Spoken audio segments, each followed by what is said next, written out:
আমাকে কালকে একজন বলছেন যে দাদা আপনি প্লাস্টিক দূষণের কথা বলছেন, ওয়াটার রিসোর্সের কথা বলছেন, জলের রিসোর্সের কথা বলছেন, সাস্টেনেবিলিটির কথা বলছেন। এগুলো বাংলার তো কেউ মানে না। তো এইগুলো নিয়ে যদি কেউ ভোট চায় তো বাংলায় তো কেউ ভোট পাবে না। আপনি কেন এসব বলছেন যে এগুলো বিজেপির এজেন্ডা হতে হবে? কেন এগুলো বলছেন যে এগুলো সিপিএমের এজেন্ডা হতে হবে? এগুলো করলে কি সিপিএমকে কেউ ভোট দেবে? এরা ভাতা নিয়ে মারামারি করবে, মন্দিরা যেতে হবে, ভাতা নিয়ে মারামারি করবে, যেমন লোক নেতারাও তেমন হবে।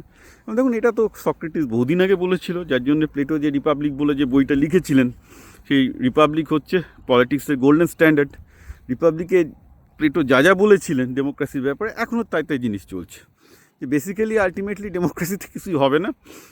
মানুষের মূর্খতাকে কাজে লাগিয়ে মানুষকে ঠকিয়ে কতগুলো রাজনীতিবিদ নিজেদের পকেট ভরবে। এটা তখনকার দিনে, আজ থেকে আড়াই হাজার বছর আগে প্লেটো লিখে যাচ্ছেন রিপাবলিকে। কারণ যে যত বেশি মানুষকে বোকা বানাতে পারবে, মানুষের প্রবলেম সলভ করার দরকার নেই। কিন্তু সমস্যা হচ্ছে ওইভাবে তো হবে না। সমস্যাটা কী হচ্ছে? সমস্যা হচ্ছে যে আপনি কি পারবেন? আজকে যে পরিমাণ প্লাস্টিকের পলিউশন আমি বাংলাতে দেখলাম, ইটস ইম্পসিবল।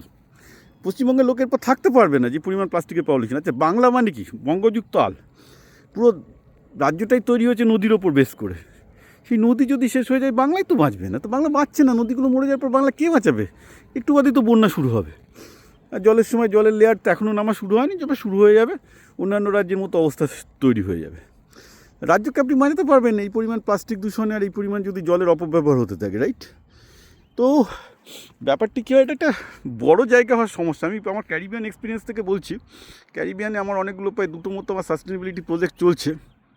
লোকজন অত্যন্ত সচেতন। তখন ক্যারিবিয়ানে কোনো একটা আইল্যান্ডের 10 কিলোমিটার দূরে আমি বোট চালিয়ে নিয়ে যাবেন আপনি, সেটা নৌকা বিহার করছেন সোজা কথা।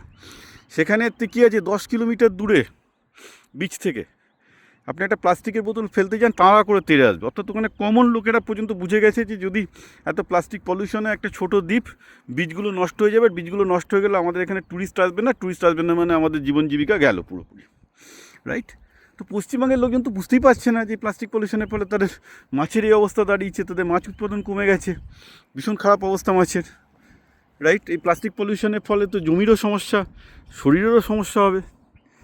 তো এখন ব্যাপারটা হচ্ছে কি, যে আপনি গণতন্ত্রের দোহাই দিয়ে যদি সাস্টেনেবিলিটিকে চেপে যান, আজকে না কালকে সাস্টেনেবিলিটি আপনাকে গিলে খাবে। You have no other choice.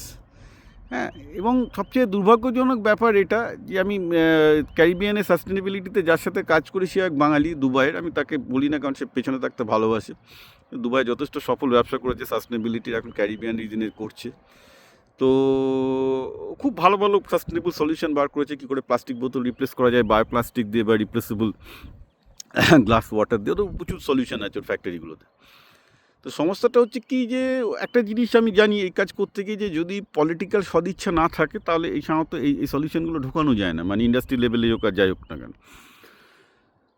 ব্যাপারটা হচ্ছে যে ক্যারিবিয়ান দ্বীপপুঞ্জে যে লোকগুলো নিজেদের মানে জীবিকা হারিয়ে বুঝতে পেরেছে যে এখানে প্লাস্টিক চলবে না, জন্য ওরা ভেরি স্ট্রিক্ট টেকেন প্লাস্টিক। এই জিনিসটা বাঙালিদের মধ্যে যখন আসবে তখন দেরি হয়ে গেছে। তখন দেখবেন সমস্ত নদীগুলো হারিয়ে গেছে, পুকুরগুলো হারিয়ে গেছে, মাছগুলো হারিয়ে গেছে। This is the problem. এবং এইগুলো নিয়ে যদি আলোচনা কেউ না করে, আজকে আমি আলোচনা করছি আর অনেকে হয়তো আলোচনা করে না, তা না, বাংলায় অনেকগুলো আলোচনা করে, কিন্তু তাদের কথা কে পৌঁছাবে? মিডিয়া। হিন্দু মুসলমান শুভেন্দু পুজো দিচ্ছে, মমতা রেড কোর্সে নামাজ পড়ছে, এই তো মিডিয়া পড়ে রয়েছে। আমি তো একটু মাত্র ছিলাম বোধহয় 20 দিন, দেখুন আমি কত প্লাস্টিকের ভিডিও পাঠিয়েছি আপনাদের। এই কী অবস্থা পশ্চিমবঙ্গে? সেইগুলো নিয়ে কোনো মিডিয়া নিউজ করেনি, কারণ করলে হয়তো ওদের চলবে না, লোকে খাবে না। তো এইটা যদি রাজ্যের অবস্থা, এখন আমি যা বুঝতে পেরেছি, সবাই চাই পশ্চিমবঙ্গ রাজ্যটা গাধার গাঁড়ে যাক, আমি সোজা কথা বলছি। হ্যাঁ, এটা হচ্ছে মানে লোকজনই। তা সাস্টেনেবিলিটি যদি পশ্চিমবঙ্গের একটা ইলেকশনের মধ্যে যদি এখনও না আসে, যেখানে প্লাস্টিক পলিউশন থেকে শুরু করে জলের সমস্যা পশ্চিমবঙ্গে ভীষণ রকমের অ্যাকিউট এখন, যার জন্য পশ্চিমবঙ্গ শেষ হয়ে যাচ্ছে। যেগুলোর জন্য পশ্চিমবঙ্গ শেষ হয়ে যাচ্ছে, সেগুলো যদি পশ্চিমবঙ্গের রাজনীতিতে কোনো নির্বাচনী এজেন্ডা না হয়, তাহলে তো এই রাজ্যে আমি তো বলবো আপনারা পালিয়ে যান, এই রাজ্যে টিকবেই না এই রাজ্য ভবিষ্যতে।